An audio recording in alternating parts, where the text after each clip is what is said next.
हाँ मैं લખવાનું શરૂ કરી દીધું છે પણ ઓરિજિનલ ફી 12/10ની છે દશેરાની 2024 તો આખી પ્રભુએ જે પેલું 17 મિનિટ 38 સેકન્ડનું કીધું હતું ને એ બુક 17 મિનિટ 38 સેકન્ડ અમે પહેલાંથી એ શોધીને 12/10/2024ની છે એટલે પહેલાંથી વસ્તુ આવી જશે બનાવવાની જરૂર છે બનાવીએ તો ઇઝી જ છે બધાને એક તો પૂર્ણ છે અને કોઈ પણ એક લે તો બધું આવી જાય કોઈ પણ એક લે કોઈ પણ પેલું આ ઓર્ડર આવી ગયો એમાં ન આવી ગયું બધું આવી ગયું એટલે જૂની બુક કોઈ પણ બનાવવાની જરૂર નથી એ બધું આભાસથી જ છે આભાસ નથી પરમજી અખંડ જ્યોતિ છે સહજ છે બીજું કાંઈ બનાવવાની જરૂર નથી તો આવી જાય સંપૂર્ણ તો પછી 26 થોડા એટલે પછી બનાવાય ને હા પછી 1700 તો બહુ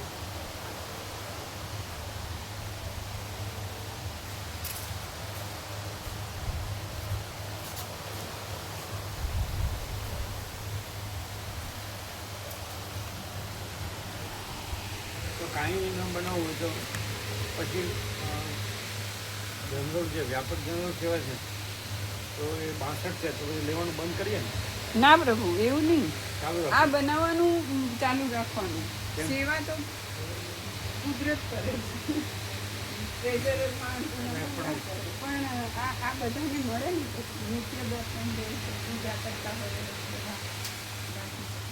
વચનામૃત કે સદગ્રંથ એ બધું અખંડ ચાલે આ બોર્ડ છે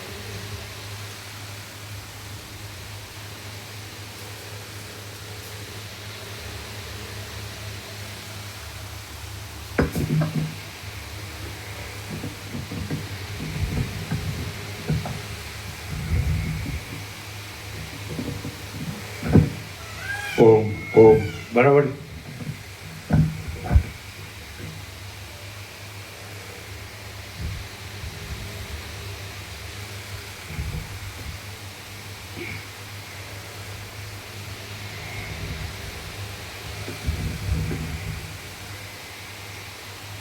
ઓમ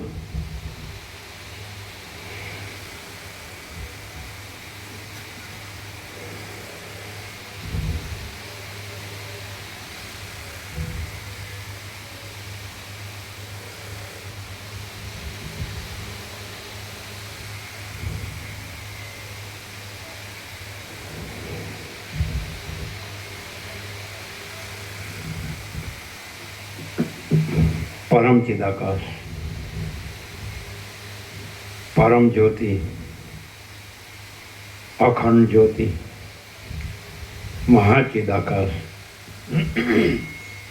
स्वयं प्रकाश संपूर्ण प्रकाश पूर्ण ब्रह्म अनंत तेजघन अनंत चितघन परमाकाश केवल अनंत शुद्ध तेजघन परमाकाश अखिल आत्मा पूर्ण ब्रह्म परमात्मा परम चिदाकाश परम ज्योति अखंड ज्योति अनंत पूर्ण परम चिदाकाश परम शांति स्वयं सिद्ध स्वयं प्रकाश स्वयं पूर्ण स्वस्वरूप यही सब कुछ है, इसके सिवा कुछ नहीं है।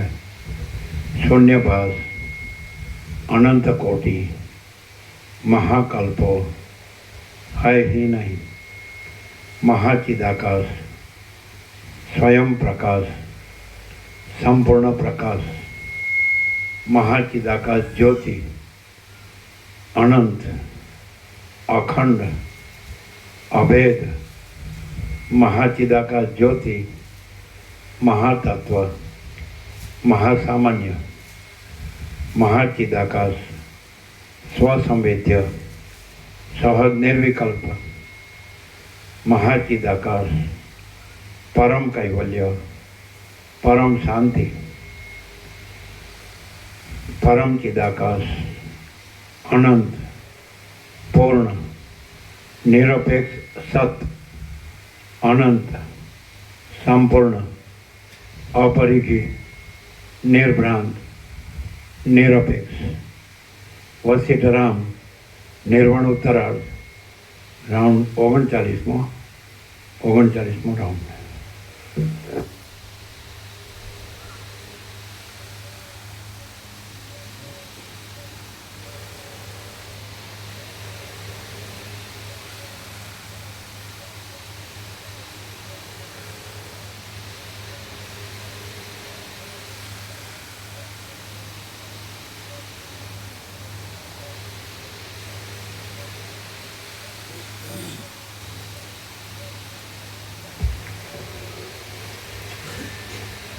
आद्य परब्रह्म सद्गुरु देव की जय। ओम श्री परमात्मने नमः। सद्ग्रंथों में शिरोमणि श्री योगवासिष्ठ महारामायण निर्वाण प्रकरण उत्तरार्ध सर्ग 118मो पेज नंबर 1502 पेज नंबर 1502 सर्ग 118मो। बगला आदिनु वर्णन। आ 118 सर्ग में जल कागड़ाओ बगलाओ मोरो वियोगी वटे मार्गुओ पांथो माछलाओ अने बपैयाओ ये सर्वना चरित्रों विषे वर्णन करवामां आवशे। सहचर अने सहचर्यो अनुक्रमे बोल्या।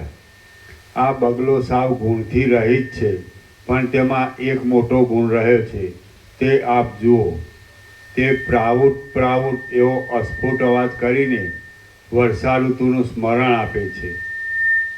ए बगला तू वर्षा ऋतुनुं स्मरण आपे छे। हे बगला तू तळावनी अंदर रहेवाथी वर्ण वडे हंसना जेवो जणाय छे तो हवे जळकागड़ाओ साथे मित्रता क्रूरता अने कड़वी वाणी ए त्रणेय दोषने छोड़ी तू प्रसिद्ध रीते बराबर हंस तुल्य थई जा। हे अत्यंत चतुर महाराज माछला मारवामां अति निपुण आ जळकागड़ाओ चो तरफ फर्या करता जलचर पाणीवाळा जळनी अंदर वारंवार पेसीने माछलाने चांचमां पकड़ी लेता हता अने तेमने गળી जता हता।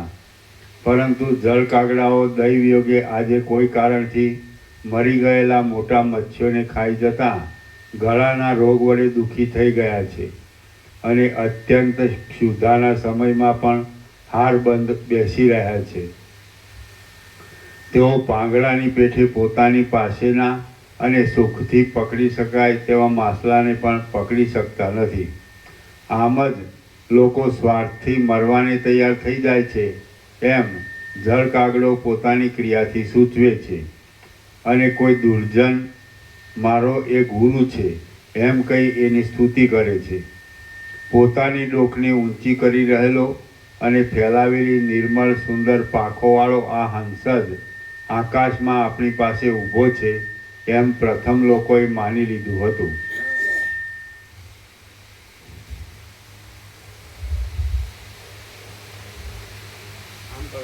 ऊपर से आम करो, ऊपर से आम, ऊपर से आम करो।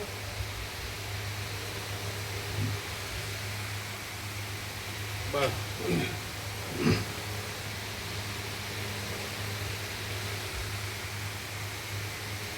પોતાની ડોકને ઊંચી કરી રહેલો અને ફેલાવેલી નિર્મળ સુંદર પાંખોવાળો આ હંસ જ આકાશમાં આપણી પાસે ઊભો છે એમ પ્રથમ લોકોએ માની લીધું હતું।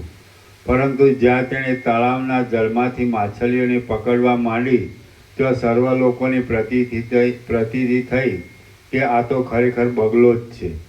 ઘણા લાંબા કાળથી ચપળ થઈ રહેલા અને આ તળાવમાં તપના જેવો દંભ કરી બેઠેલા બગલાઓને જોઈને ધૂર્તના ચરિત્રને જાણનારી એક સ્ત્રી બીજે સ્થળે ઘણા લાંબા સમયથી વિષયોમાં લંપટ થઈને ચપળ થઈ રહેલા અને આ તળાવમાં તપનો દંભ કરીને તેમજ અંધકારનો ઉદય થતાં સુધી ત્યાં બેઠેલા ધૂર્તોને જોઈ વિસ્મિત થઈ ગઈ.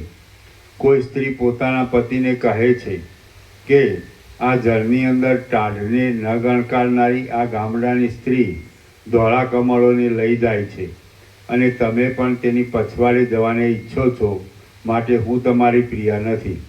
તેથી હવે હું પણ ચાલતી થાવ છું. આમ હે નરશ્રેષ્ઠ, માર્ગમાં કોપ પામેલી પોતાની પ્રિયાને આ પથિક વટે માર્ગુ તીર ઉપર આવેલા અને કુસુમ લતાઓની ગુફાવાળા ક્રીડાવનમાં મનાવવા યત્ન કરી રહ્યો છે, તે જુઓ. હે રાજન, જુઓ, આ વારાંગના હાવભાવોના વિલાસો કરીને, કંઈક કોપ બતાવીને અને વળી કંઈક હસીને આ વૃત્તાંત કહી રહી છે.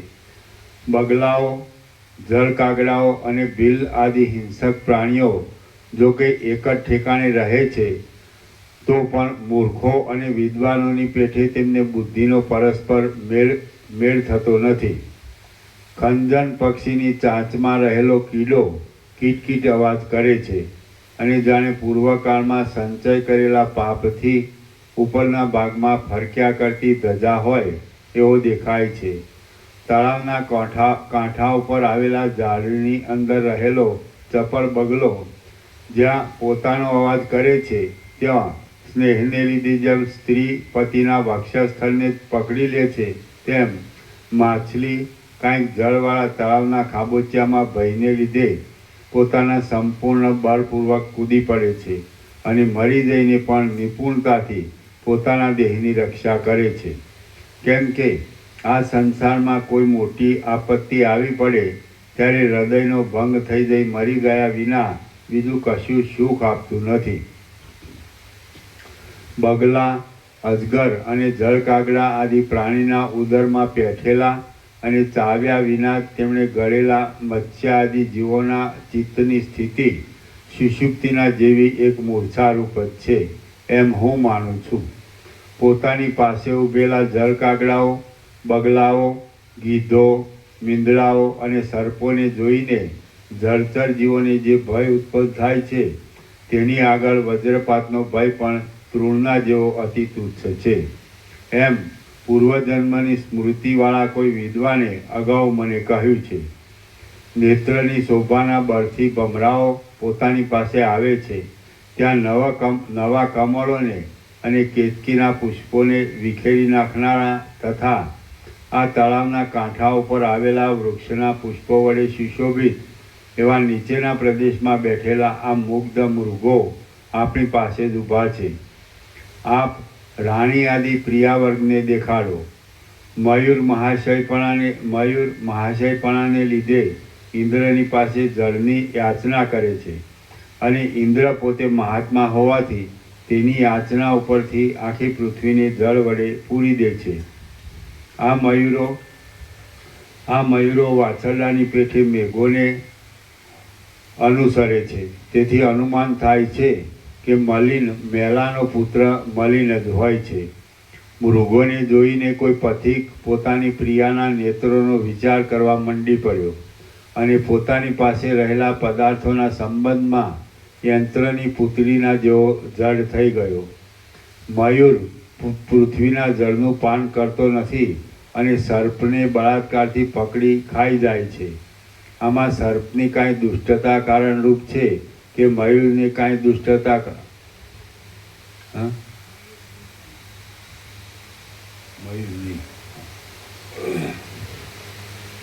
આમાં સર્પની કાંઈ દુષ્ટતા કારણરૂપ છે કે મયુરની કાંઈ દુષ્ટતા કારણરૂપ છે તે હું જાણી શકતો નથી. સજ્જનના ચિત્તના જેવા નિર્મળ મોટા તળાવને છોડીને આ મયુર આકાશમાંથી પડનારા મેઘના જળનું પાન કરે છે. તે તળાવમાં પોતાનું માથું નીચું નમાવવું પડે તેના ભયથી છે એમ હું માનું છું. ચળકતા પીચ્છ ભારરૂપી મેઘને ધારણ કરી રહેલા આ મયુરો જાણે વર્ષા ઋતુના મૂર્તિમાન બાળકો જ હોય તેવા શોભે છે. જુઓ, તેઓ પોતાના પીંછામાં રહેલા કાંતિમાન ચાદરડાને કંપાવે છે. આ શ્રેષ્ઠ વનની અંદર વનના પવન વડે ફેલાઈ જનાર અને ચપળ મોરપીંછના ચાંદરડારૂપી સુંદર તરંગવાળા મયુરોને આ સમુદ્ર જાણે મોતીઓનું દાન આપી નચાવી રહ્યો છે. હે ચકિત ચાતક, હવે તું વનભૂમિમાં ઉગેલા લીલા તૃણનું ભક્ષણ કર, જળનું પાન કર અને કેળોના વનમાં જઈ વિશ્રાંતિ કર. કારણ કે આ ગ્રીષ્મ ઋતુમાં અગ્નિથી સુકાઈ ગયેલા વૃક્ષોમાં રહેવાથી તને સુખ મળશે નહીં. હે મયુર, આ કંઈ સમુદ્રના જળથી ભરપૂર થયેલો મેઘ આકાશમાં ચઢેલો નથી. આ તો પર્વત ઉપર દાવાનળથી બળી ગયેલા વનની અંદર વૃક્ષોના કોતરોના અગ્રભાગમાંથી ધુમાડો નીકળે છે. જે મેઘે શરદ ઋતુમાં પણ જળ વડે મયુરની તૃપ્તિ કરી, તે મેઘ વર્ષા ઋતુમાં પણ તળાવને જળ વડે ન પૂરી દે તો એ વાત બાળક એટલે કે ક્ષુદ્રલોકને જ યોગ્ય છે. ઉદારતાના સમયમાં પણ મેઘ આ કૃપણતા કરે તો તે જોઈને પામર લોક તેની હાંસી કરે અને એથી સજ્જન માણસોના ચિત્તમાં દુઃખ થાય. એમ વિચારી મયુર પોતાનો સર્વ સમય કશું બોલ્યા વિના તૃષા વડે જ ગાળવા લાગ્યો. મયુર તૃષા વડે પીડાતો હોય તો પણ વરસાદના સ્ફટિક જેવા નિર્મળ જળનું પાન કર્યા પછી તે માર્ગમાંના બીજા ડોળા જળ પીતો નથી. મેઘને સંભાળીને તે પોતાના મનમાં હરખાય છે પણ મરી જતો નથી. કેમ કે ગુણવાનની ઉપર આશા બાંધી બેસનારાઓનો શ્રમ આગળ જતાં પણ પરિણામે સુખકારક નીવડે છે. જેમ મૂર્ખ પુરુષો કેવળ વાતોથી જ પોતાનું જીવિત વ્યતીત કરે છે, તેમ આ વર્ષાકાળમાં પથિકો પણ પ્રિયાની કથાઓ વડે જ માર્ગની દુર્દશાને વ્યતીત કરે છે. હે મહારાજ, જુઓ, અહીં આ તરુણ સ્ત્રીઓ તળાવમાંથી કમળ, ઉત્પલ, કુમુદ, બીસ તથા મૃણાલ આદિ કમળોના તેમજ કમળોના પાંજરામાં ભરી લીધેલા જળના ભારને લઈ વહી જાય છે. અરે, તમે આ ભારને શા માટે વાહો છો? એમ કોઈકે પૂછ્યું.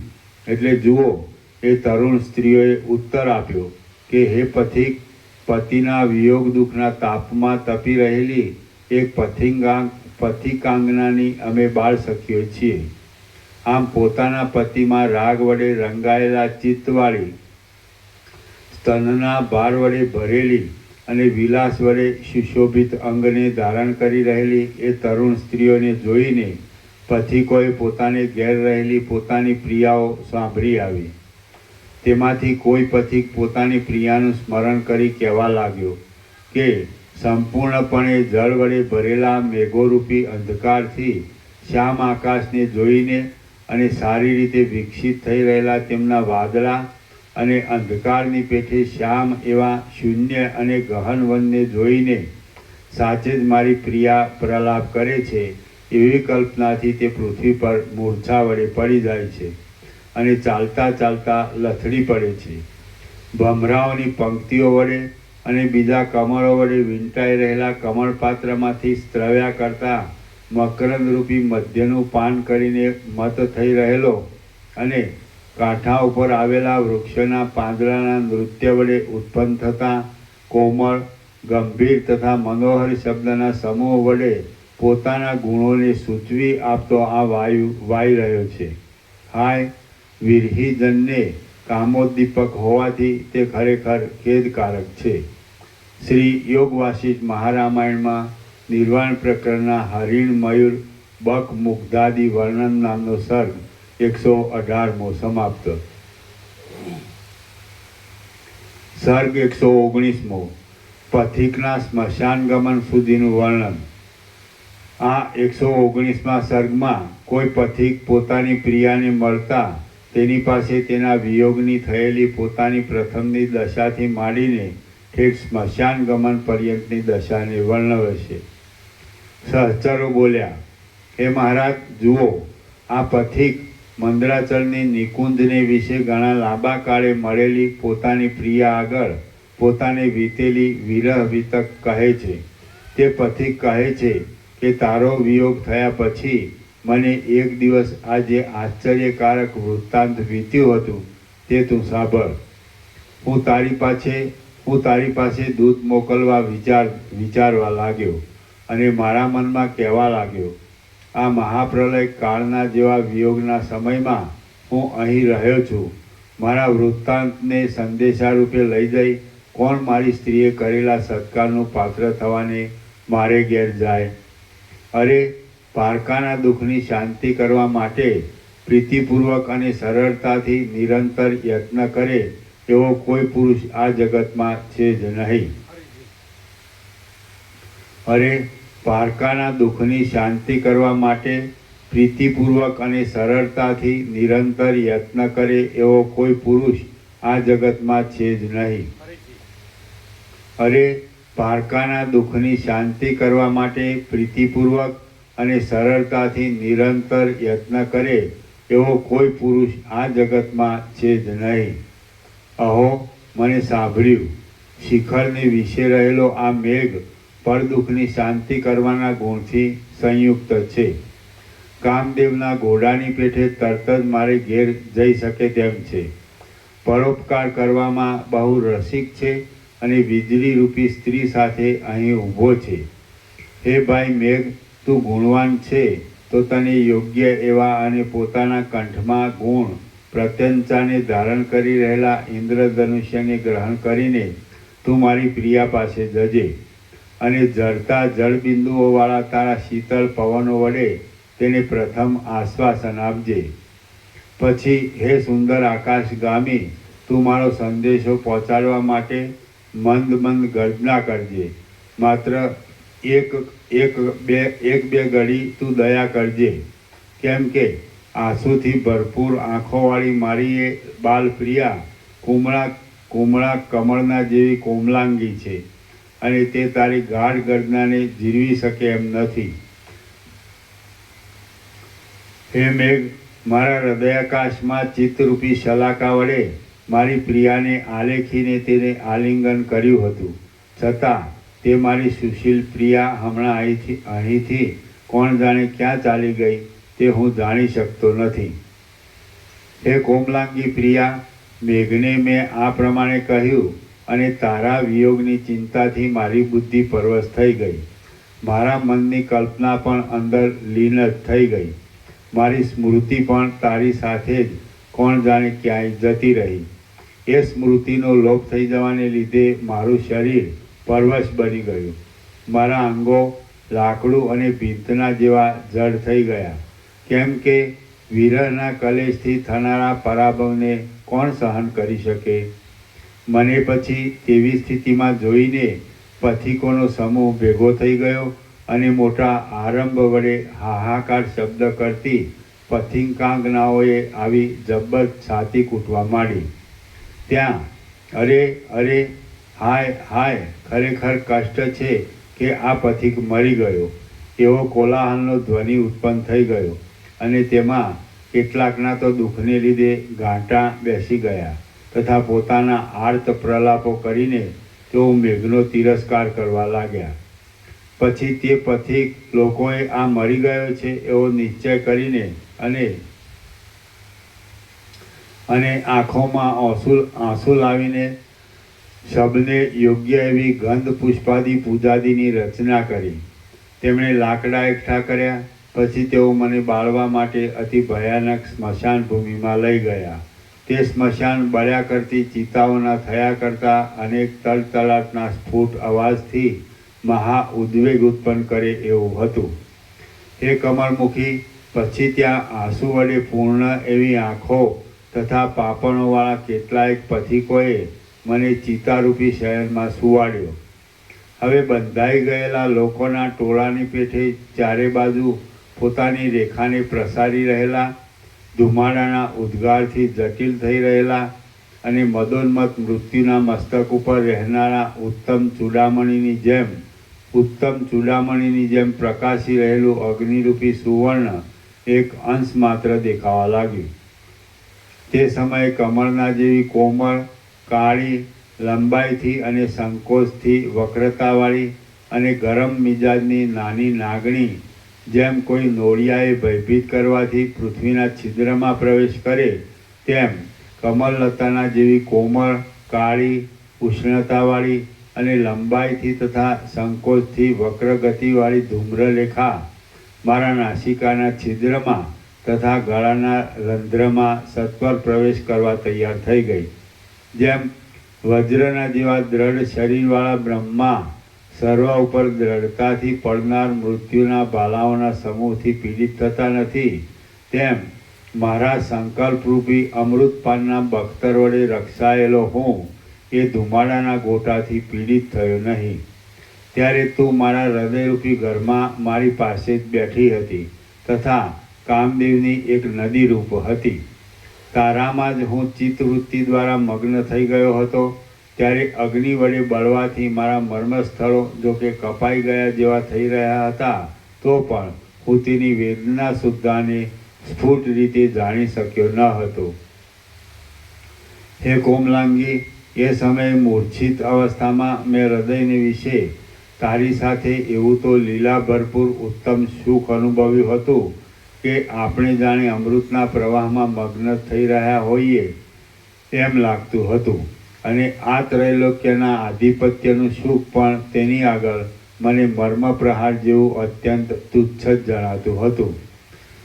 તારી તે લીલા, તારા તે વિલાસો, તારું તે સસ્મિત વચન, તારા તે સુંદર કટાક્ષો, મણિ સુશોભિત તારો એ એકાવલી હાર, સંભોગના સમયમાં આનંદભેર કરેલી તારી તે આલિંગન ક્રિયા, સમયોચિત એવી નખક્ષત આદિની તારી તે ચેષ્ટાઓ, સુંદર મધુર શબ્દવાળું તે હસવું અને ચપળપણાથી તે ઉપજાવેલો તે ચિત્તક્ષોભ, એ બધું જ્યારે મારા સ્મરણમાં આવે છે ત્યારે તે તમામ મને અમૃત રસના જેવો આનંદ આપે છે.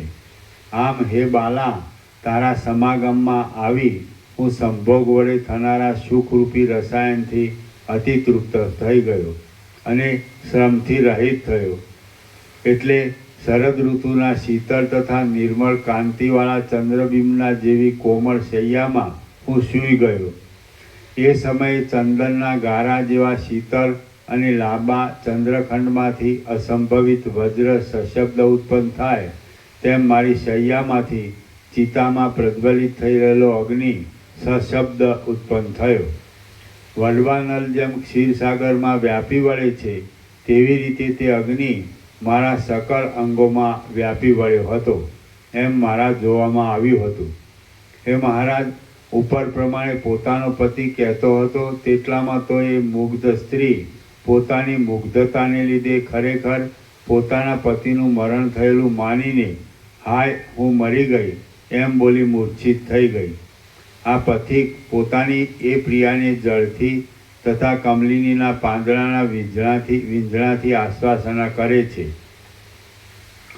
તેની મૂર્છાને શાંત કરે છે અને તેને ગળે વળગાડી આ મંદરાચળની નિકુંજમાં રહે છે. જુઓ, એ મુગ્ધ એને ફરીથી પૂછે છે. એટલે તે પથિક પોતાની પાસે રહેલી એ પ્રિયાની હડપચી પકડીને તેની બાકી રહેલી વાત કહે છે. પથિક કહે છે કે હું મનમાં કાંઈ ખેદ લાવી અહો આ અગ્નિ છે એમ ઝટપટ કહેવા લાગ્યો. ત્યાં તો એ જગ્યાએ આવેલા પથિકોએ પ્રસન્ન થઈને ખરખરના શબ્દવાળી એ ચિતાને તરત જ ક્ષણવારમાં ચૂંથી નાખી.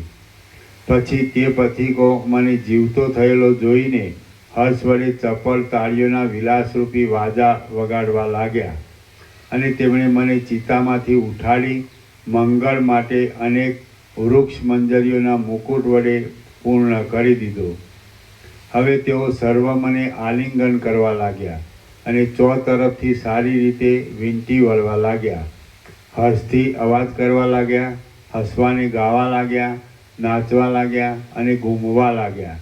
ત્યારે વિષમ ભૂતોના નાયકોને સુખ આપનારું ભસ્મથી, સર્પોથી અને શબની ખોપડીઓના સમૂહોથી ભરેલું તથા ચંદ્ર જેવા ધોળા હાડકાં તથા કપાળોવાળું તે સ્મશાન જાણે કાળભૈરવનું શરીર હોય તેવું મહાભયાનક જણાતું હતું. ત્યાં વાયુઓ વાતા હતા. તેઓ ભસ્મ ઉડાડી પડખે આવેલા વનોની છાયાને નિરુપયોગી કરતા હતા અને ફાટેલા તથા ચોતરફ સડી ગયેલા હાડપિંજરોની દુર્ગંધને તરફ ફેલાવતા હતા. પુષ્કળ ભસ્મ પથરાઈ જવાથી તેઓ ઝાકળના સમૂહનો દેખાવ આપતા હતા અને શબોના કેશોને કંપાવતા હતા. તેઓ આકાશરૂપી ભાથામાં જાણે ચંદ્રમા દ્વારા મૂર્તિમાન બાણો નીચે આવી પડ્યા હોય તેવા દેખાતા હતા અને શંકરના ભૂષણને યોગ્ય અસ્થિઓમાં અથડાવાથી વૃક્ષ શબ્દને ઉત્પન્ન કરતા હતા. પ્રજ્વલિત અગ્નિવાળી ચિતાઓમાંથી પ્રવાહ રૂપે નીકળતા તથા ધુમાડાઓ અને તણખાઓથી ભરપૂર પવનથી કંપિત થઈ રહેલી તેમજ તેની ગરમી લાગવાથી શુષ્ક થઈ રહેલા વૃક્ષોવાળી એ સ્મશાન ભૂમિ જાણે અગ્નિ, વાયુ અને શનૈશ્વરનું રમવાનું ઘર હોય તેવી દેખાતી હતી. મહાભયંકર અર્ધદગ્ધ તથા અનંત હાડપિંજરો વડે અત્યંત દુર્ગંધ અને મદ વડે ઉન્મત્ત થઈ રહેલા શિયાળ, કાગડાઓ, કંક પક્ષી, ગીધ પક્ષી, પિશાચો તથા વેતાળોના શબ્દો વડે ભયંકર એવું સ્મશાન મેં જોયું. તે સ્મશાન ત્યાં લાવવામાં આવેલા અનેક શબોના બાંધવ સમૂહના રોવાથી ગાજી રહેલી દિશાઓના અંતોવાળું હતું, નિકુંજોવાળું હતું. પક્ષીઓને તાણી લીધેલી લીલી શિરાઓ તથા આંતરડાથી યુક્ત હતું અને બળી ગયેલા વૃક્ષખંડો તથા લતાઓના સમૂહો વડે વ્યાપ્ત હતું. એ સ્મશાનમાં કોઈ સ્થળે ચિતાનું ચલન થવાથી જ્વાળા ભભૂકી ઉઠતી હતી અને તેથી ત્યાં પ્રકાશ થઈ રહેતો હતો. ત્યાં કોઈક ઠેકાણે મોટા કેશોને લીધે જાણે મેઘોનો સમૂહ ભેગો થઈ રહ્યો હોય એવો દેખાવ દેખાતો હતો.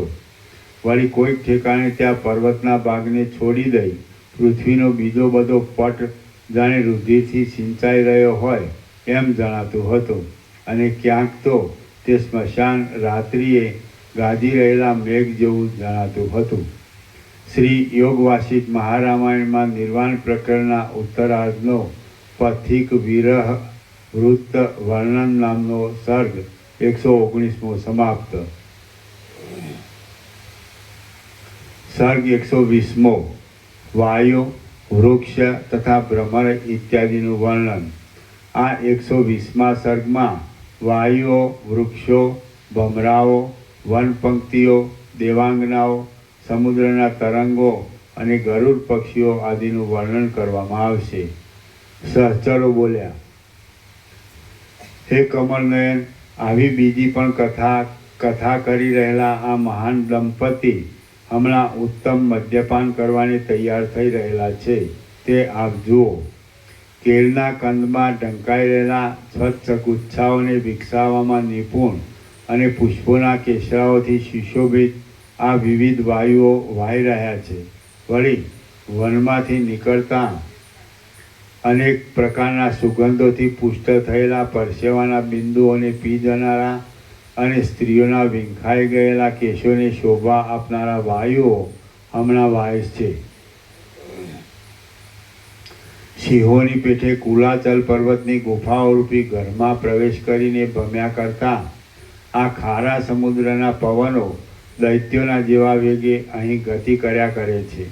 તમાલ વૃક્ષમાં અને તાલ વૃક્ષમાં ચપળ બાળકની પેઠે લીલા વડે હિંચકા ખાવાથી લાડકવાયા થઈ રહેલા ઝરણા તરંગોમાંથી ઊંચે ઠેકી કોમળ નવા પલ્લવો સુધી પહોંચી વળેલા અને કંપિત થઈ રહેલી નવીન લતાઓમાં ખરી પડતા પુષ્પોની રજથી દૂસરા થઈ ગયેલા આ વાયુઓ બગીચાઓની અંદર રાજાઓની પેઠે મંદ મંદ ગતિ કરી રહ્યા છે. પોલા વાસોમાં વિશ્રાંત થઈ રહેલો આ વનવાયુ મધુર ગાયન કરવા માટે પ્રવૃત્ત થઈ રહ્યો છે. તે જાણે હસ્તિનાપુરથી ગાન ચતુર નારીઓએ તેને ગાયન કળા શીખવી હોય તેવો જણાય છે. કર્ણિકાર વૃક્ષે જ્યારે પવનનો તિરસ્કાર કરવા માંડ્યો ત્યારે ભમરાઓ પણ પછી તેનો દૂરથી ત્યાગ કરવા લાગ્યા. આ તાલ વૃક્ષ વિશેષ કરી સ્તંભરૂપ છે. તેથી તે કોઈ અર્થીને કશું ફળ આપતો નથી, તેમ પલ્લવ પણ આપતો નથી. આમ તેનો આકાર ઊંચો છે છતાં તે કોઈને કશો ઉપયોગી ન હોવાથી તેની ઉન્નતિ નહીં જેવી છે. ગુણ રહિત મૂર્ખ માણસોનો ઉપરનો આડંબર જ શોભા ઉત્પન્ન કરનાર હોય છે. હે રાજન, આ કેસુડાનું ઝાડ ઉપરના રંગ વડે જ રાજાની પેઠે વિરાજી રહ્યું છે. હે મહારાજ, આવો અને જુઓ. આ કર્ણિકાર વૃક્ષ કેવળ વિકારનું જ પાત્ર છે, કેમ કે એ સુગંધહીન છે. તેથી નિર્ગુણ મનુષ્ય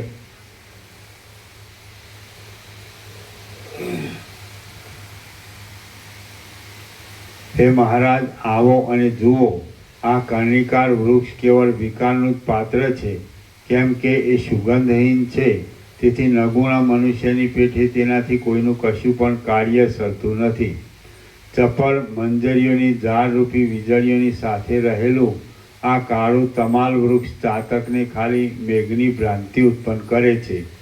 પત્રો વડે સુશોભિત, એકબીજામાં અનુસ્યુત હોવાથી દુર્ભેદ્ય, ઉત્તમ છાયા વડે પર્વતોને વીંટી વળેલા અને ધનુષરૂપ થતાં મોટી પ્રત્યંચાઓને યોગ્ય આ ઊંચા વાંસો ઉત્તમ વંશોની પેઠે અત્યંત દીપી નીકળે છે. સુવર્ણમય શિખરના જેવા દેદીપ્યમાન આસન પર બેઠેલા ઉદ્ધવજીને પોતાના પડખામાં ધારણ કરી રહેલા ને ઉત્કૃષ્ટ ઐશ્વર્યવાળા સર્વના આદિ હરિ ભગવાન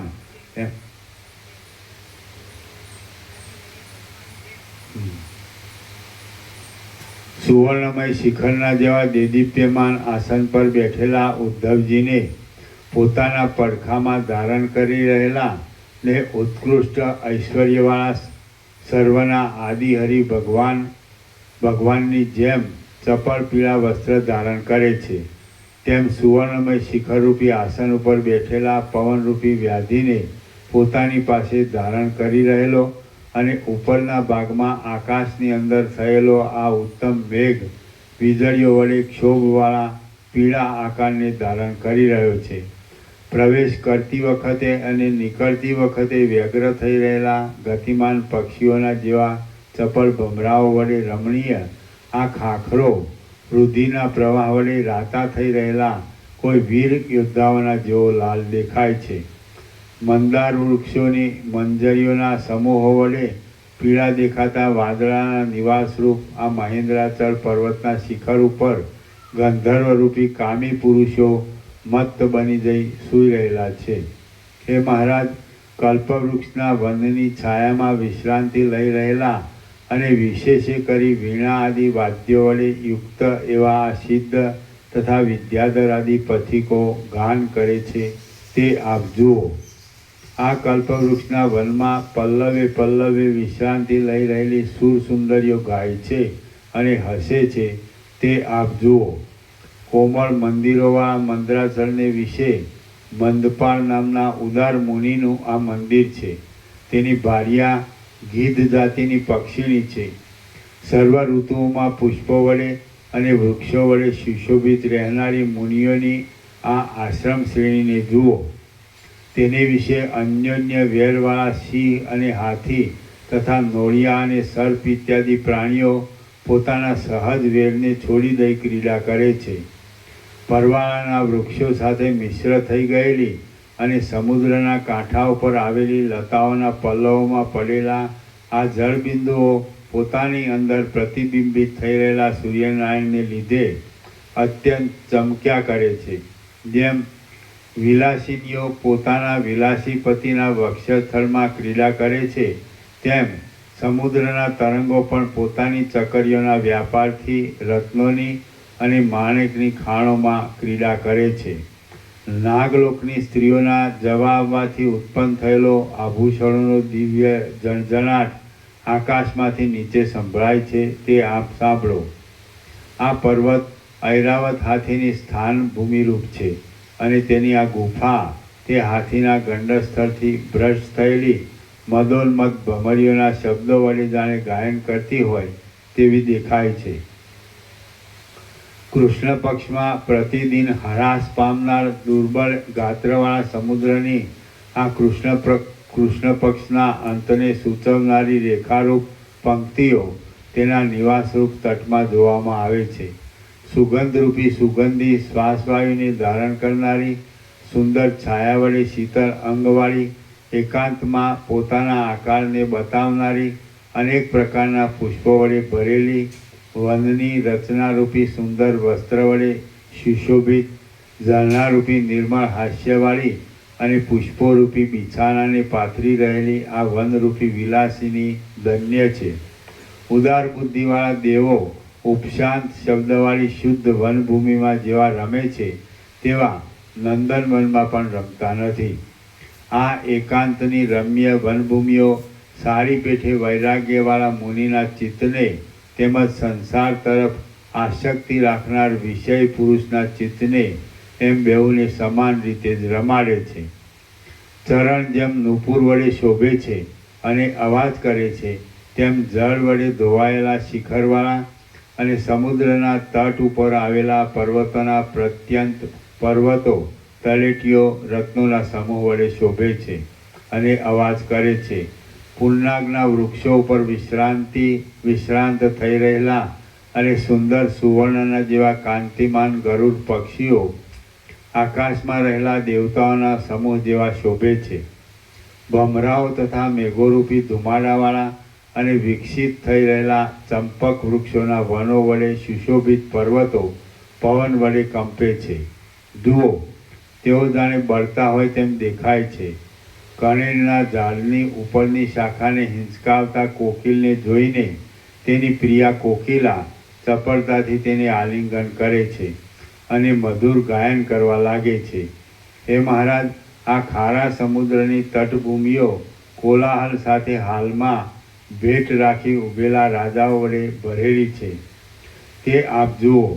હે મહારાજ, ઠેઠ પૂર્વ સમુદ્ર સુધી અને ઉત્તર સમુદ્ર સુધી આ જંબુદ્વીપની અંદર જે રાજાઓ યુદ્ધમાં બચી ગયા હોય તે સર્વના મસ્તક પર ચરણ મૂકીને આપ તેમના ઉપર અનુગ્રહ કરો.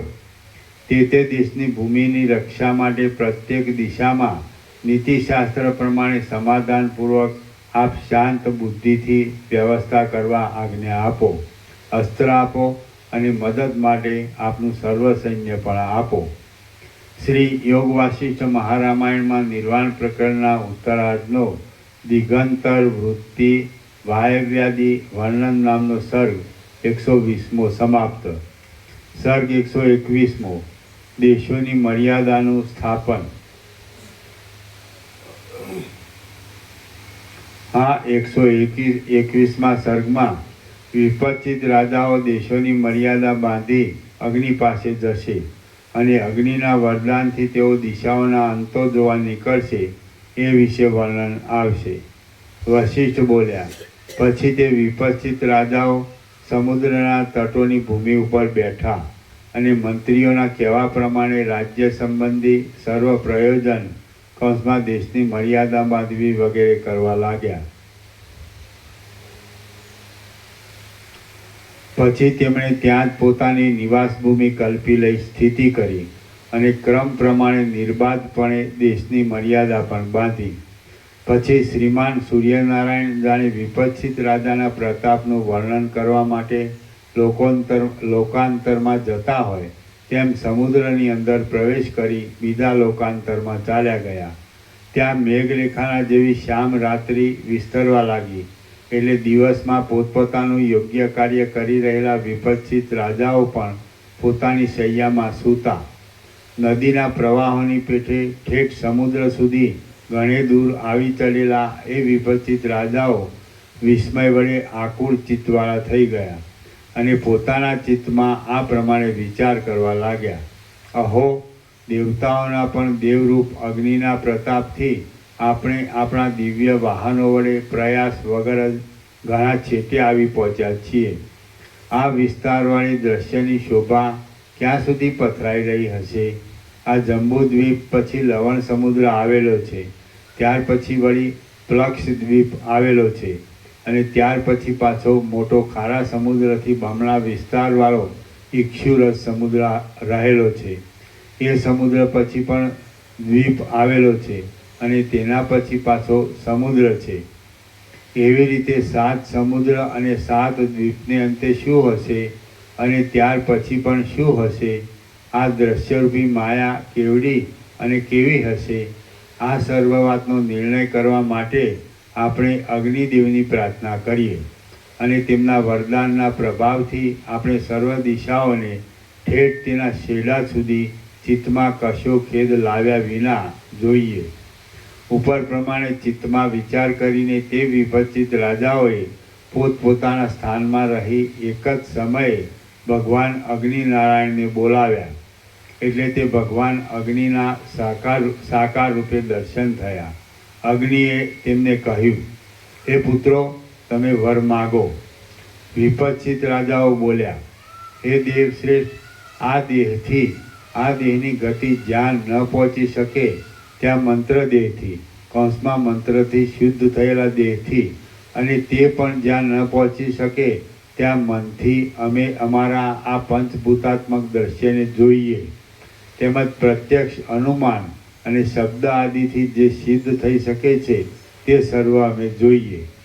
એવું ઉત્તમ વરદાન આપ કૃપા કરી અમને આપો. હે મહારાજ, સિદ્ધ યોગી પુરુષો જ્યાં સુધી જઈ શકે છે ત્યાં સુધી અમે આ શરીરે જઈ સર્વ જોઈએ, અને જ્યાં એ શરીરની ગતિ અટકે ત્યાં પછી અમે મન વડે દ્રશ્યને જોઈ શકીએ.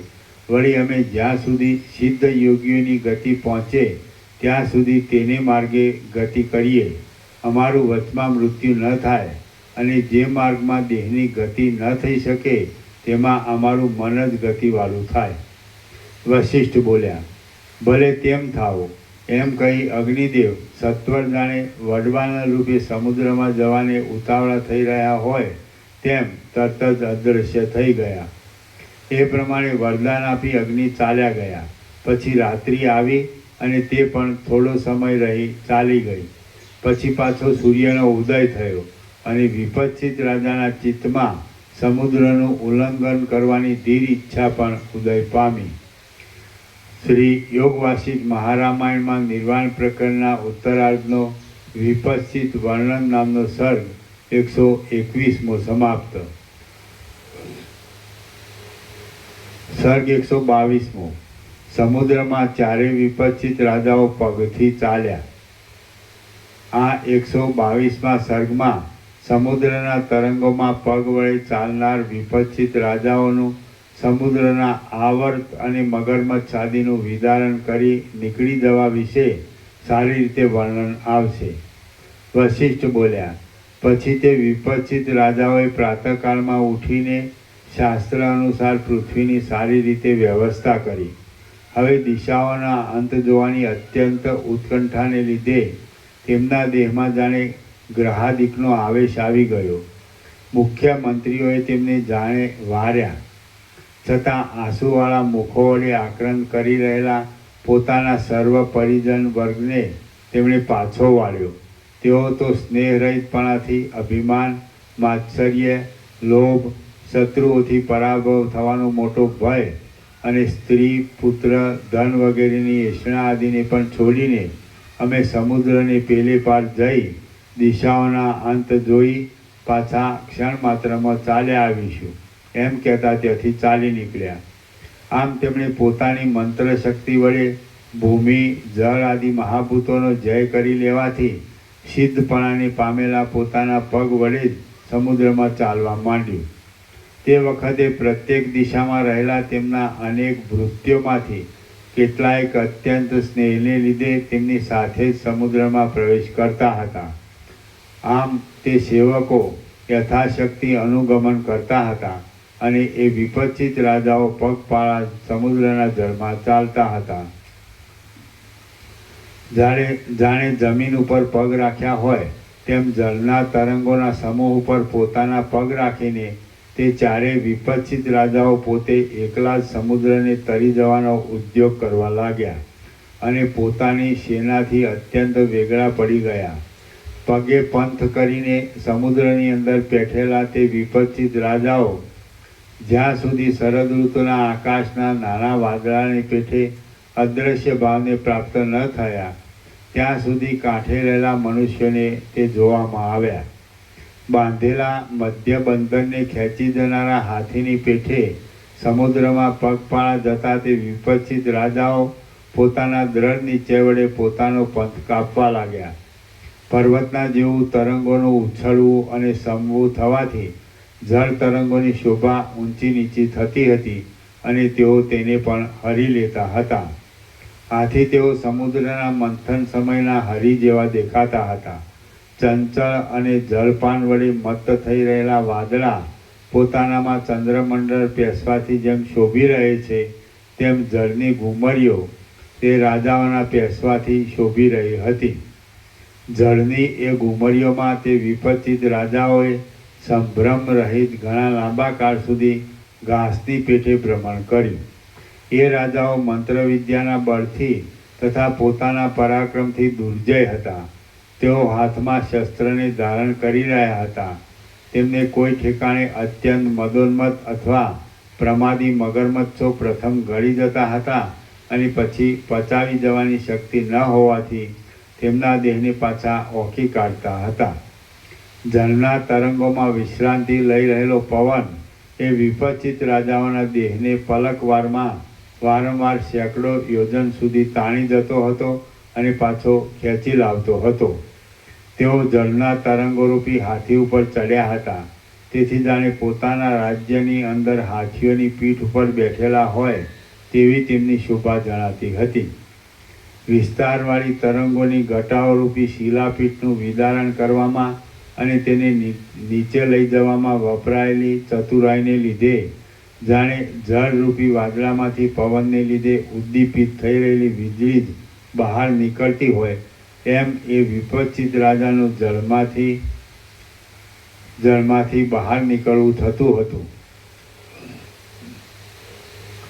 તરતા ચપળ હાથીઓના જેવો દેખાવ આપનારા તરંગોના સમૂહમાં અથડાયા છતાં વિપચિત રાજાઓ કાંઠા ઉપર આવેલા શિલામય શિખરની પેઠે પોતાનું ધૈર્ય છોડતા ન હતા. મોટા ઉર્મિઓરૂપી મોતીઓ અને માણેકોના સમૂહોમાં પ્રતિબિંબિત થઈ રહેવાથી તેઓ એકલા છતાં પણ જાણે અનેક પુરુષો વડે વીંટાયેલા હોય તેવા જણાતા હતા. એ વિપચિત રાજાઓ ધોળા ફીણના પિંડો વિશે શરીરને હળવું કરીને બેઠા હતા. તેથી તેઓ ધોળા કમર ઉપર બેઠેલા રાજહંસના જેવી શોભા ધારણ કરી રહ્યા હતા. કાંઠા સાથે અથડાવાથી ઉત્પન્ન થયેલી અને વરસાદમાં થતા વજ્રપાતના શબ્દ જેવી ભયંકર સમુદ્ર ગર્જનાથી તે ભૂભૃત્યો રાજાઓ ભૂભતો પર્વતોની પેઠે ભયભીત થયા નહોતા. ઠેઠ આકાશને અડકનાર જળમય એવા મહાન પર્વતો ઊંચે ઉછળતા હતા અને નીચે પડતા હતા. તેથી ઉપર નીચે જતા તે વિપચિત રાજાઓ ક્ષણ માત્રમાં પાતાળમાં જઈ પહોંચતા હતા. નિશંક રીતે ઉછળ્યા કરતા જળપૂરના પડવારૂપી વસ્ત્ર વડે વીંટાયેલા તે વિપચિત રાજાઓ જાણે ઉત્પાતની પ્રાપ્તિ થતાં નીચે આવી પડેલા મેઘરૂપી ચંદરવા વડે વીંટાઈ રહ્યા હોય તેવા દેખાતા હતા. જાણે માણેક અને મોતીઓનો વરસાદ થયો હોય તેમ ચો તરફ પથરાઈ રહેલા અનેક માણેકના તથા મોતીઓના સમૂહોથી અને વચમાં જળમય વૃક્ષ તથા લતાના જેવો દેખાવ આપતા તરંગોના પુષ્પો જેવા બિંદુઓથી તેઓ પોતાના શરીરને કાંતિમાન કરી રહ્યા હતા. શૂરવીરો જુડો વડે તથા કરચલા વડે વ્યાપ્ત ચકડીઓમાં ભમ્યા કરતા મગરમચ્છો તથા મગરોના સહચર બની તે વિપચિત રાજાઓ સમુદ્રની અંદર ચાલ્યા જતા હતા. સર્ગ 122મો સમાપ્ત. સર્ગ 123મો. વિપચિત રાજાઓનો જુદી જુદી દિશાઓમાં વિહાર. આ 123મા સર્ગમાં દ્વીપોમાં અને સમુદ્રોમાં ગતિ કરનાર ચારેય વિપચિત રાજાઓની પશ્ચિમના વિપચિત રાજાથી માંડી ક્રમથી જુદી જુદી દિશા વિશે વર્ણન કરવામાં આવશે. વશિષ્ઠ બોલ્યા, આમ તે વિપચિત રાજાઓ પોતાને પગે ચાલી દ્રશ્યરૂપ અવિદ્યાનો અંત લાવવા સુધીના વિચારમાં પ્રવૃત્ત થઈ ગયા અને સમુદ્ર તથા દ્વીપોમાં તેઓ ગમન કરવા લાગ્યા. કશો ભેદ કે છેદ પામ્યા વિના તેમણે સમુદ્રમાંથી દ્વીપમાં અને તે દ્વીપમાંથી વળી બીજા સમુદ્રમાં, તેમાંથી વળી બીજા દ્વીપમાં તેમજ પર્વત તથા વનમાં ગમન કર્યું અને તેઓ તેમનું ત્વરાથી ઉલ્લંઘન કરવા લાગ્યા.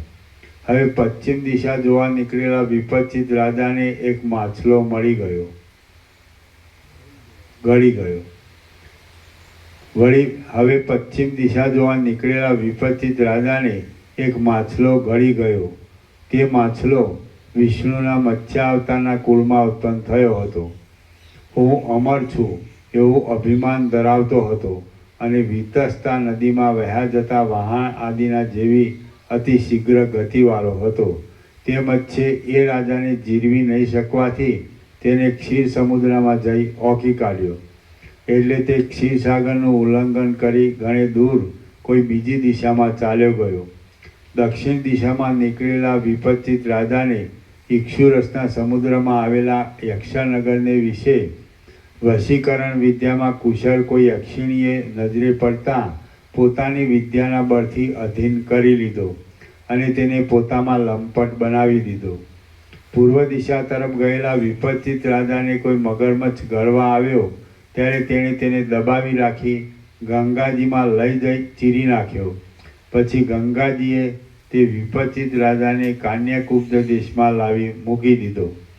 ઉત્તર દિશા તરફ ગયેલા વિપચિત રાજાએ ઉત્તર કુરુ નામના દેશમાં જઈને ત્યાં પાર્વતીજી સહિત ક્રીડા કરી રહેલા શંકરનું આરાધન કર્યું અને તેણે તેમની કૃપા વડે અણિમાદી ઐશ્વર્ય મેળવ્યું. આથી જ દિશાઓમાં સર્વત્ર પ્રસરી રહેલા મૃત્યુ અને તેનો ભય એ રાજાને બાદ કરી શકતા નથી. મગરમચ્છરૂપ હાથી એ ઉત્તર દિશાવાળા વિપચિત રાજાને ગળી ગયો હતો. છતાં મહાદેવજીની કૃપાથી તેને જે ઐશ્વર્ય મળ્યું હતું તેના પ્રભાવને લીધે એ હાથીએ તેને ઓકી કાઢ્યો હતો. એ પછી એ રાજાએ અનેક બીજા દ્વીપોના કુલાચલ પર્વતનું ઉલ્લંઘન કર્યું. પશ્ચિમ દિશા તરફ ગયેલો વિપચિત રાજા કે જેના અંગની કાંતિ સુવર્ણમય દર્ભના જેવી હતી તેને કુશ દ્વીપને વિશે ગરુડજીએ પોતાની પીઠ ઉપર બેસાડી તરત જ સમુદ્રની પેલે પાર ઉતારી દીધો. પૂર્વ દિશાવાળા વિપચિત રાજાને ક્રૌત દ્વીપમાં આવેલા પર્વતની અંદર વનમાં રહેનાર કોઈ રાક્ષસ ગળી ગયો, પરંતુ વિપચિત રાજાએ હૃદયની અંદર તે રાક્ષસના આંતરડા ચીરી નાખી તેને મારી નાખ્યો. દક્ષિણ દિશાવાળો વિપચિત રાજા દક્ષના શાપથી ક્ષણ માત્રમાં યક્ષ બની ગયો અને શાકદ્વીપની અંદર સેંકડો વર્ષને અંતે તે પાછો શાપથી મુક્ત થઈ ગયો.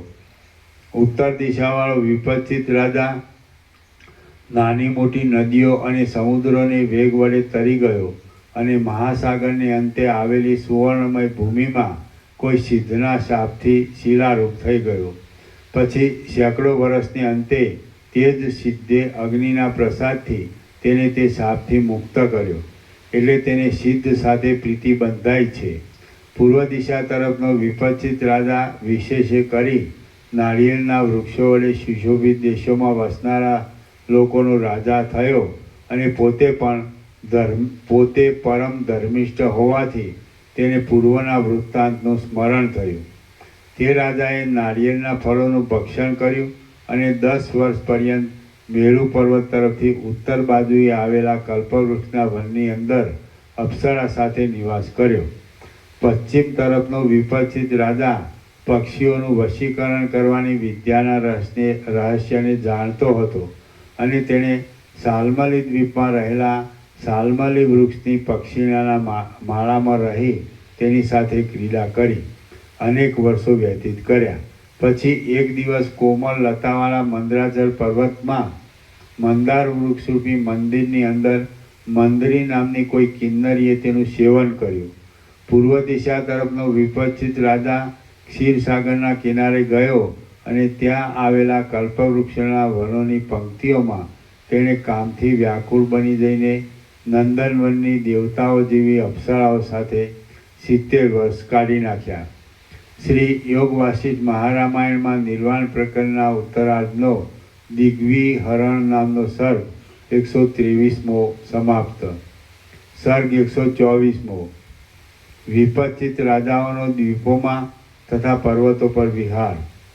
આ 124મા સર્ગમાં વિપચિત રાજાઓનું મૂળ સ્વરૂપ એક છતાં તેના 4 દેહ વડે વ્યવહાર વિશે અને દ્વીપોમાં તથા અનેક પર્વતોમાં વિહાર વિશે વર્ણન કરવામાં આવશે. રામ બોલ્યા, હે મહારાજ, સર્વ વિપચિત રાજાઓ એક ચિન્મય જ હતા. તેમનું મૂળ શરીર પણ એક જ હતું અને સર્વ એક જીવવાળા હતા. છતાં એકી સમયે તેમને જુદી જુદી ઈચ્છાઓ કેમ ઉત્પન્ન થઈ? વશિષ્ઠ બોલ્યા, સર્વત્ર ભરપૂર એવું ચિદાકાશ એક નાના પ્રકારના આકારે થયું નથી, છતાં તે સર્વની અંદર વ્યાપ્ત થઈ રહેલું છે. ચિદાત્મા સુષિપ્તિ અવસ્થાને પ્રાપ્ત થતાં જેમ અનેક આકારે થઈ રહે છે, તેમ એ ચિદાકાશ પણ જાણે અનેક આકારે થઈ રહેલું હોય એમ જણાય છે. એ ચિદાકાશ પોતે સ્વચ્છ છે, તેથી પોતાની અંદર પોતાના સ્વરૂપને તે જાણે અનેક આકારે થઈ રહેલું હોય તેમ પ્રતિબિંબિત થઈ રહેલું દેખે છે. એ સ્વચ્છ ચિદાકાશ જગતના આકારે પ્રતીત થાય છે. તેમાં અરીસાના જેવી તેની નિર્મળ સ્વચ્છતા જ કારણરૂપ છે. જેમ એક જ લોહ વડે મઢેલા અરીસાઓ એકરૂપ છતાં એકબીજામાં પ્રતિબિંબિત થઈ જાય છે, તેમ આ સર્વ પદાર્થો વસ્તુતઃ એક ચિદરૂપ જ છતાં પરસ્પર પ્રતિબિંબિત થઈ રહેલા દેખાય છે. આથી જ જે ભોગ્ય વસ્તુ તેની પાસે આવે છે તે તેના ભોગને માટે કલ્પાય છે. કેમ કે માયાના સંપર્કથી અચિંત્ય શક્તિપણાને લીધે તેનો સહજ સ્વભાવ જ તેવો છે. આમ આ ચિદાકાશ અનેક રૂપે નહીં થઈ ગયા છતાં અનેક રૂપે દેખાય છે. બાકી વસ્તુતઃ તેમાં અનેકતા કે એકતા કશું પણ નથી. તેમાં અનેકતા કે એકતા નથી, છતાં તે એક રૂપે અને અનેક રૂપે ભાસે છે. એ જ તેનો અચિંત્ય મહિમા છે. આથી જે વિપચિત રાજાની પાસે જે પદાર્થ જોવામાં આવ્યો તે એ વિપચિત રાજાની ચિન્મયતાને લીધે તેનામાં પ્રતિબિંબિત થઈ ગયો અને તદ્રુપતાને પ્રાપ્ત થઈ જાણે તેને અધીન થઈ રહ્યો હોય તેવો જણાયો. તેમાં જુદા જુદા પ્રકારે અનુભવમાં આવ્યો. વળી યોગી પુરુષો એક દેશમાં રહ્યા છતાં પોતાના યોગ બળથી ચારે તરફ વ્યાપ્ત થઈ અનેક કર્મો કરે છે અને ત્રણેય કાળમાં થનારી સર્વ બાબતોને અનુભવે છે. તો પછી વિપચિત રાજા જુદા જુદા દેશોમાં જઈ જુદા જુદા પ્રકારે સર્વ વસ્તુનો અનુભવ કરે તેમાં શો સંશય લાવવાનો છે? વળી મેઘ સર્વત્ર વ્યાપ્ત થઈ રહેલો છે અને ગરમીથી પીડાતા પ્રાણીઓને આનંદ આપે છે. તે જુદા જુદા પ્રકારે એક જ સમયમાં પોતાના જુદા જુદા અંશો વડે અનેક જુદી જુદી ક્રિયાઓ કરે છે અને તદ અભિમાની જીવ આ સર્વ મેં કર્યું એવો અનુભવ પણ કરે છે.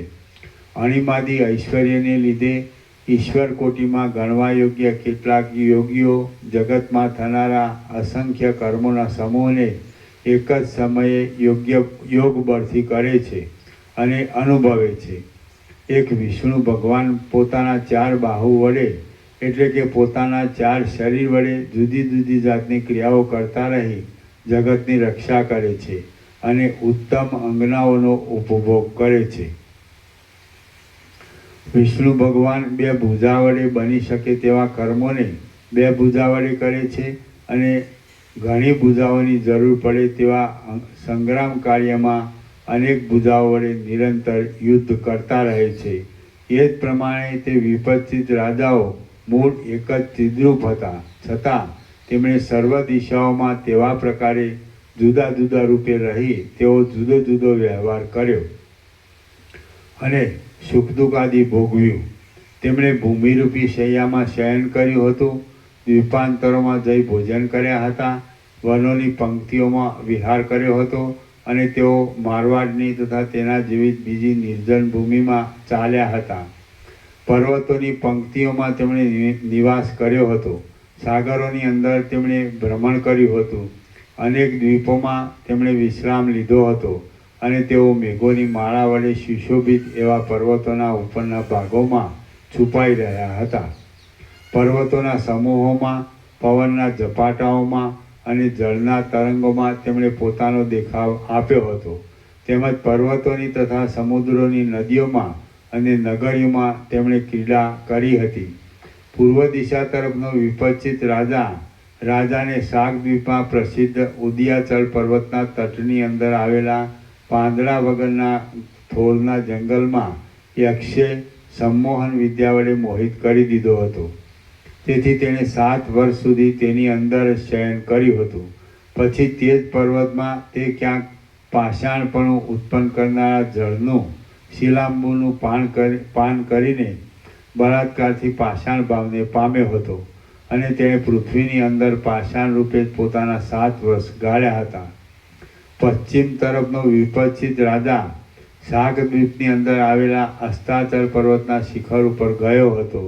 ત્યાં વાદળા વડે ઘેરાયેલા ગુફારૂપી ઘરમાં પિશાચ જાતિની અપ્સરાએ તેને 1 માસ સુધી પોતાને વિશે કામુક બનાવી દીધો હતો.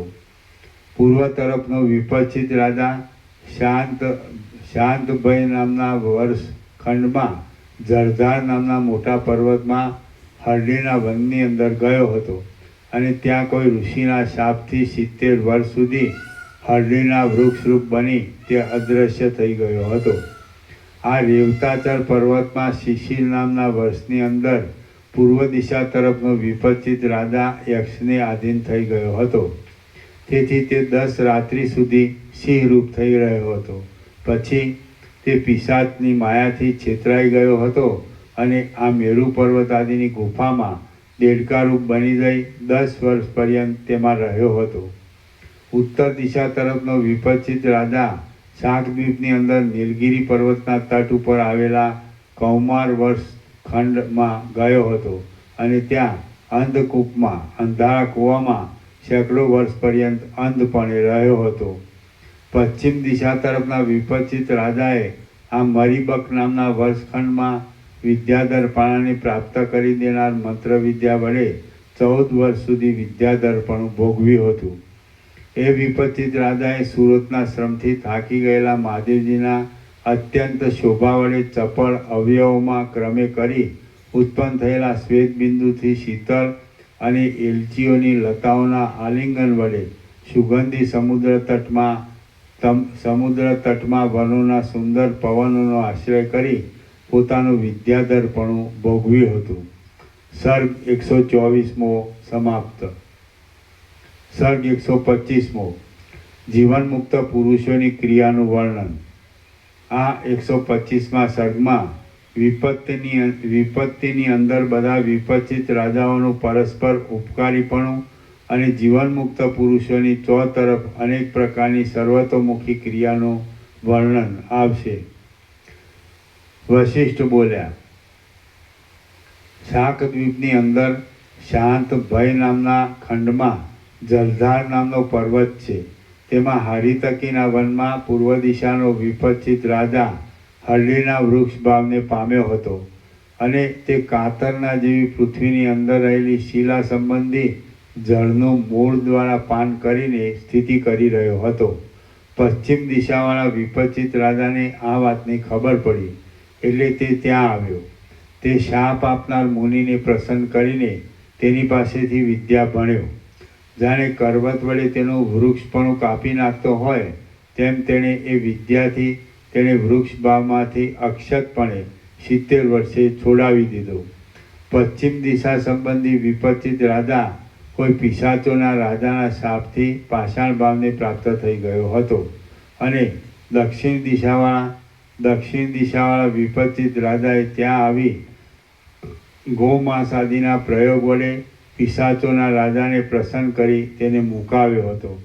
અસ્તાચળની પેલી પાર આવેલા શિવ નામના ખંડમાં પશ્ચિમ દિશા તરફના વિપક્ષિત રાજાને એક પિશાચે ગો પિશાચી નામની વિદ્યાથી બળદ બનાવી દીધો હતો અને તેને દક્ષિણ દિશાવાળા વિપક્ષિત રાજાએ આવીને તેમાંથી છોડાવ્યો હતો. દક્ષિણ દિશા તરફનો વિપક્ષિત રાજા અંબાજીના પર્વતમાં એક વૃક્ષની અંદર યક્ષપણાને એક જાતના પિશાચપણાને પામ્યો હતો અને તેને પશ્ચિમ દિશાવાળા વિપક્ષિત રાજાએ આવી યક્ષના રાજાને પ્રસન્ન કરી યક્ષ ભાવમાંથી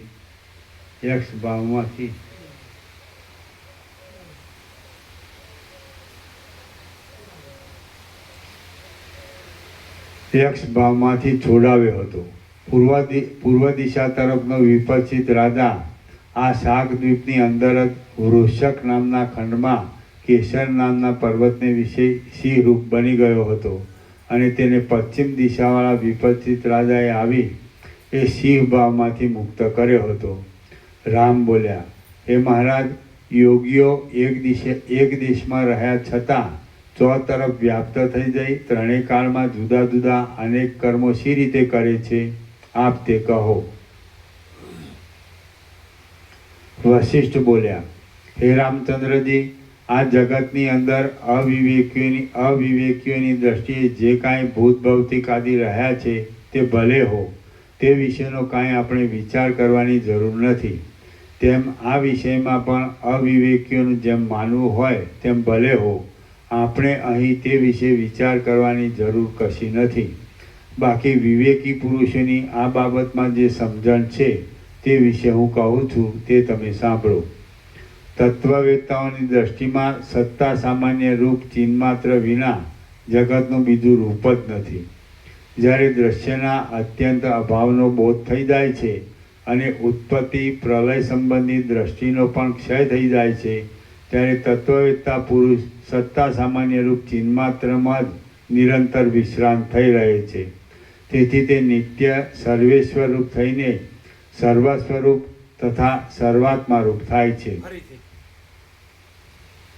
જ્યારે દ્રશ્યના અત્યંત અભાવનો બોધ થઈ જાય છે અને ઉત્પત્તિ પ્રલય સંબંધી દ્રષ્ટિનો પણ ક્ષય થઈ જાય છે, ત્યારે તત્વવેત્તા પુરુષ સત્તા સામાન્ય રૂપ ચિન્માત્રમાં જ નિરંતર વિશ્રાંત થઈ રહે છે. તેથી તે નિત્ય સર્વેશ્વર રૂપ થઈને સર્વસ્વરૂપ તથા સર્વાત્મા રૂપ થાય છે. જ્યારે દ્રશ્યના અત્યંત અભાવનો બોધ થઈ જાય છે અને ઉત્પત્તિ પ્રલય સંબંધી દ્રષ્ટિનો પણ ક્ષય થઈ જાય છે, ત્યારે તત્વવેત્તા પુરુષ સત્તા સામાન્ય રૂપ ચિન્માત્રમાં જ નિરંતર વિશ્રાંત થઈ રહે છે. તેથી તે નિત્ય સર્વેશ્વર રૂપ થઈને સર્વસ્વરૂપ તથા સર્વાત્મા રૂપ થાય છે. તો પછી ત્યારે તેને કયા સ્થળે કોણ અને શી રીતે રોકી શકે એ તમે જ કહો. સર્વવ્યાપી સર્વના આત્મારૂપ પરમ તત્વ જ્યાં સર્વત્ર અનુભવમાં આવે છે, ત્યાં પછી કોઈ રોકનાર કે રોકવાનો વિષય એ કશું જુદું અનુભવાતું જ નથી. વળી એ સર્વના આત્મારૂપ પરમ તત્વની અંદર શું નથી રહ્યું? ભૂત, ભવિષ્ય, વર્તમાન, નાનું મોટું, દૂર નજીક, પળ અને પ્રલય એ સર્વ પોતાના સ્વરૂપને કદી પણ ન ત્યજનારા અને સર્વના આત્મારૂપ સત્તા સામાન્યમાં જ રહેલા છે. અહો, તમે માયાનો વિલાસ તો જુઓ. આ સર્વ ઉત્પત્તિને કે પ્રલયને પ્રાપ્ત થયા નથી, છતાં યથાસ્થિતપણે નિર્લેપ તત્વની અંદર રહ્યા છે. સર્વની સ્થિતિ સત્તા સામાન્યને અધીન હોવાથી આ ત્રણેય લોક વિજ્ઞાન ઘન એક જ્ઞાનરૂપ છે. ચિદાકાશ પોતાના મૂળ સ્વરૂપને નહીં છોડતા સર્વરૂપ વિવર્ત ભાવથી થઈ રહેલું છે. સબલ બ્રહ્મ માયાના સંપર્કને લીધે જગતના આત્મારૂપ છે અને તે જ દ્રષ્ટા તથા દ્રશ્યરૂપે થઈ જઈ જગતરૂપે પ્રતીતિમાં આવે છે. જગતના આકારે પ્રસરી રહેલા સબલ બ્રહ્મનું મૂળ સ્વરૂપ વિચારતા તે શુદ્ધ ચિન્માત્ર છે. તો પછી તેમાં કોણ શું કરી શકે, ક્યારે કરી શકે તથા શાથી કરે? એ તત્વજ્ઞ સાધ્ય અને અસાધ્ય એ બંને રૂપે થઈ રહેનાર સર્વશક્તિમાન સબલ બ્રહ્મને કૌંસમાં ઈશ્વરને શું દુસાધ્ય છે એ તમે જ કહો. એવી રીતે સદા એક જ સ્વરૂપમાં રહેનાર સબલ બ્રહ્મ જ ઉપાધિના ભેદથી વિપચિત આદિ જીવરૂપ થઈ રહેલ છે. એ વિપચિત રાજાનું જીવ ચૈતન્ય પ્રબોધ તરફ વલણ રાખતું હતું, તો પણ હજી તે પરમપદને પ્રાપ્ત થઈ ગયું નહોતું. તે એક હતું, છતાં અગ્નિના પ્રસાદથી તે અનેક રૂપ થયું હતું અને સર્વત્ર સર્વ પ્રકારની ક્રિયા કરી શકે એમ હતું. સબલ બ્રહ્મ બોધ અને અબોધ એ બંને રૂપ થઈ રહેલ છે. તેને અસાધ્ય શું છે? જ્યાં સુધી પરમ બોધની પ્રાપ્તિ ન થઈ હોય ત્યાં સુધી જીવાત્માનું પદાર્થોમાં આકુળ થઈ રહેવાપણું ઘટિત જ છે. જ્યાં સુધી પરમબોધની પ્રાપ્તિ ન થઈ હોય ત્યાં સુધી જીવાત્માનું પદાર્થોમાં આકુળ થઈ રહેવાપણું ઘટિત જ છે. તેનો બોધમાં કંઈક પ્રવેશ થાય છે એટલે યોગ બળથી તેનું સિદ્ધપણું પણ ઉચિત છે. એવી રીતે સર્વ દિશાઓમાં રહેલા સર્વ વિપચિત રાજાઓ પરસ્પર એકબીજાના સંકટને દેખતા હતા, અનુભવતા હતા અને તેનો ઉપાય પણ કરતા હતા. ચિદાકાશ પોતાના સ્વરૂપમાંથી મનોભાવને પ્રાપ્ત થતાં જરા પણ ભ્રષ્ટ થાય છે તો તે વસ્તુતઃ યથાસ્થિતપણે પોતાના શુદ્ધ સ્વરૂપમાં સારી રીતે રહ્યા છતાં પણ જાણે બીજા રૂપે જગતના આકારે થઈ રહેલ હોય એમ જણાય છે. ચિદાકાશ પોતાના સ્વરૂપમાંથી મનોભાવને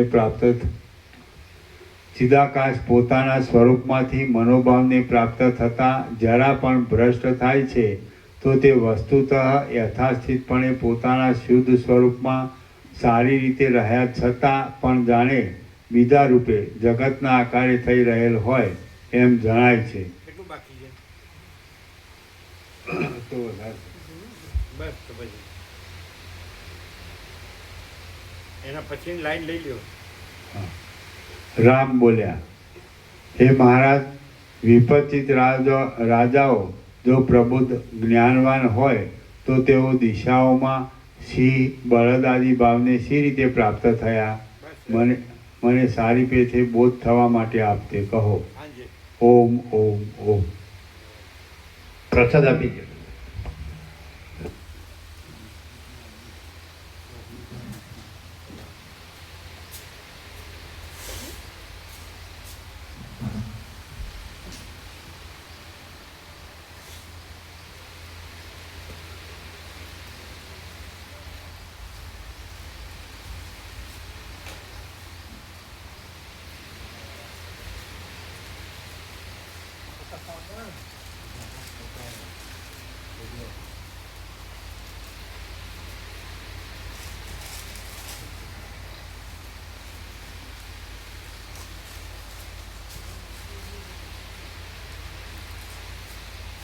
પરમ બોધ.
કોઈ પણ વાપરે ને કોઈ પણ બાબત સમજાય છે.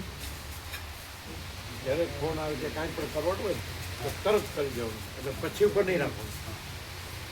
એમ પછી લખીશ ને પછી એમ યાદ નહીં રહે, તરત જ કરી જવાનું. કોઈ પણ ફોન આવે કે કોઈ પણ બાબત કાંઈ પણ કરવાનું હોય ને તો પછી પણ નહીં રાખવાનું, તરત જ કરી દેવાનું, નહીં તો નહીં થાય.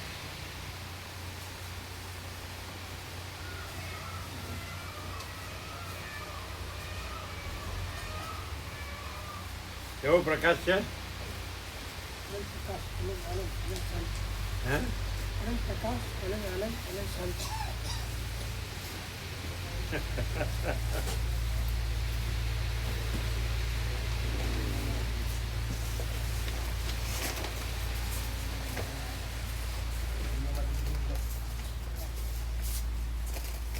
સુરત, પછી માલસર, પછી બરોબર.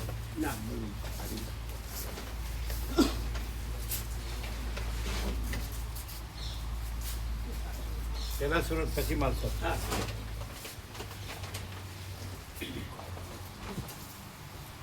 તમારા ચિરંજીવ જાય છે માલસર કામ જોવા જાય છે? જઈશું જઈશ અઠવાડિયે 15 દાડે એક વાર જાય જાય છે.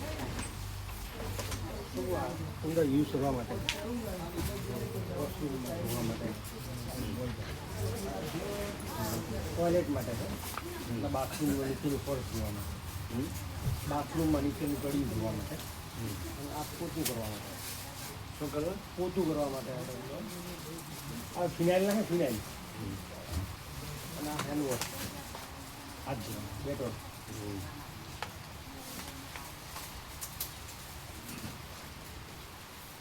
એટલે આ બધું વોશરૂમમાં મૂકો, બરાબર? આ વોશરૂમ મૂકી દઈએ અને આ બધું વોશરૂમમાં જ મૂકે ને? હા હા. હા તો આ શું કીધું બીજું? પેલું ફિનાઇલ છે બહાર માટે? કચરા પોતા કરવામાં રાખી દો બહાર જે થાય છે? આ ક્યાં બી પોતું કરીએ ત્યાં બી વપરાય હા. આ બંને ફક્ત બાથરૂમ માટે અને ટોયલેટ માટે અને આ બધું આમ તો હાથ ધોવા માટે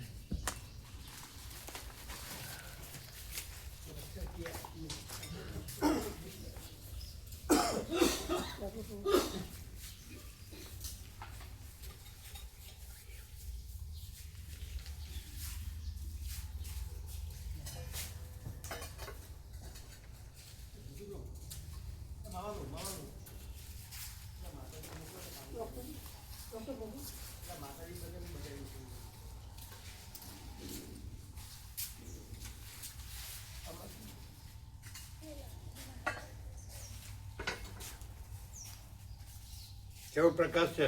ફૂલ પ્રકાશ. પ્રકાશથી પ્રકાશ છે.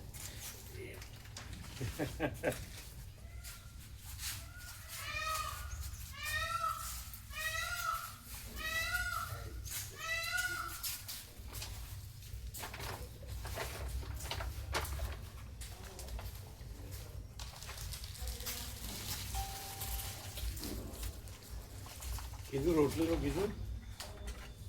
રોટલી કે બાજરીનો રોટલો? ત્રણે ટાઈમ એક વસ્તુ કોઈ પણ, રોટલી અથવા રોટલો કાંઈ, બરાબર? પણ એ કાચું ન રહેવું છે, પાકું. એટલે દૂધમાં, ગરમ દૂધમાં ઓગળી જાય ને.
લાઈટો બંધ કરજો. કેમેરો બંધ. મામા કેમેરો બંધ કરતા આવડે? મોબાઈલ બંધ કરતા આવડે? આ બધું લઈએ રેકોર્ડિંગ થઈ. કરી દઉં હવે તો કરો.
તમે બંધ કરી કર્યું કર્યું નથી કર્યું હા બરાબર કરી દઉં કરો ને